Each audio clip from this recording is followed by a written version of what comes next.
How are anomalies classified? There are many ways anomalies can be classified, and each term merits an explanation of its own. First, anomalies can be categorized by how they occur. Anomalies are genetic, environmental, or a combination of these in nature. Second, anomalies can be categorized by where they occur, meaning fetal anomalies of the central nervous system, cardiovascular, or gastrointestinal systems, to name three. Anomalies categorized by organ system can help explain related treatment plans by system. Third, anomalies can be grouped by severity. This is where you will hear the terms major or minor, and this often attempts to explain at a high level the medical, cosmetic, and social implications of an abnormality. Fourth, anomalies can be categorized by how the problem developed.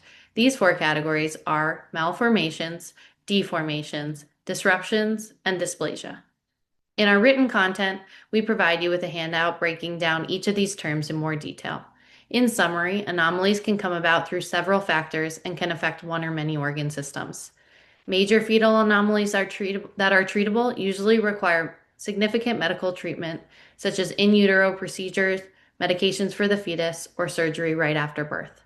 Minor fetal anomalies may require no treatment at all. Now, for those who want to hear more about the terms and categories we just described, we'll go into more detail with Dr. Adams to follow. We'll start with genetic anomalies. By definition, these are fetal anomalies that have been linked to a specific genetic cause. For example, chromosome changes are numerical, where there's either too few or too many of a certain chromosome or chromosomes. And doctors describe these numerical abnormalities as aneuploidy. Examples would be trisomy 21, Down syndrome, and the other trisomies, 18 and 13. Also, sex chromosome abnormalities are some of the most common aneuploidies seen in the United States today. Other chromosome changes are smaller in nature, like structural rearrangement or even a single gene mutation. And common examples of mutations would be cystic fibrosis, sickle cell disease, and color blindness. Next category of cause is environmental. And anomalies that result from this would be linked to exposures that, like infection, physical harm, like pressure or temperature, medication exposure, lack of an essential nutrient, or exposure to a toxin like alcohol. And sometimes it's a combination of genetic susceptibility with an environmental insult that leads to a malformation, as in the case of a diet lacking folic acid in a family with a history of neural tube defects.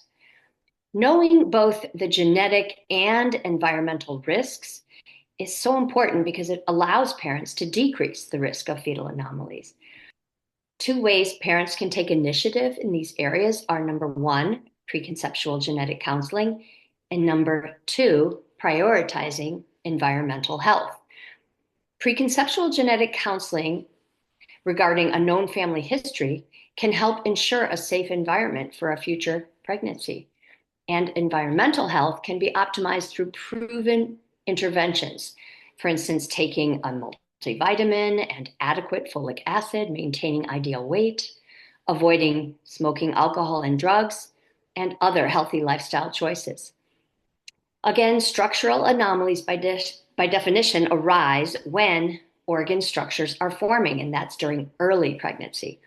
And they can also be broken down into four categories of how the structure was changed, and they are malformations, deformations, disruptions, and dysplasia. Malformations are defects of organs or body parts due to an intrinsic abnormality in the development process. For instance, a structure can be not formed at all, partially formed, or formed in an abnormal way. And again, this occurs between weeks 3 and 8 of pregnancy, although there are some organs that continue to develop over the course of the entire pregnancy. And a prime example of a malformation is an anencephaly, an anomaly of the brain because the skull did not form. Next, deformations. Deformations result when an initially normal fetal structure becomes modified by forces in the uterus, such as decreased amniotic fluid or a uterine abnormality, placing pressure, even crowding from multiple gestation.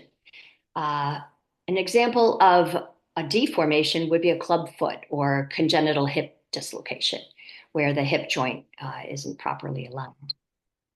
Disruption. This is a vascular or mechanical process that leads to compromise of the tissue. This would be compression or strangulation or any process that interferes with fetal blood flow. An example of this is the disruption caused by an amniotic band, and that's when strands of the amniotic sac adhere to parts of the fetus and entangle them. Lastly, dysplasia. This happens when the cells are disorganized when they are becoming a tissue. An example of a dysplasia would be skeletal dysplasia, where the bone cells are abnormal and therefore they don't grow properly, presenting in a shortened limb. Major malformations have significant health implications for the baby, often requiring surgery, and they can be fatal. The good news is some of even major malformations have treatment options, and incredible fetal therapy improvements are being made every day. Minor malformations have mostly cosmetic significance. They are rarely medically significant or requiring surgical intervention. So we have now described in detail the big terms that are used to classify fetal anomalies, and every unique anomaly can be supported by specific thorough resources. Our team is here to provide that for you, along with the accredited fetal surgery centers across the United States.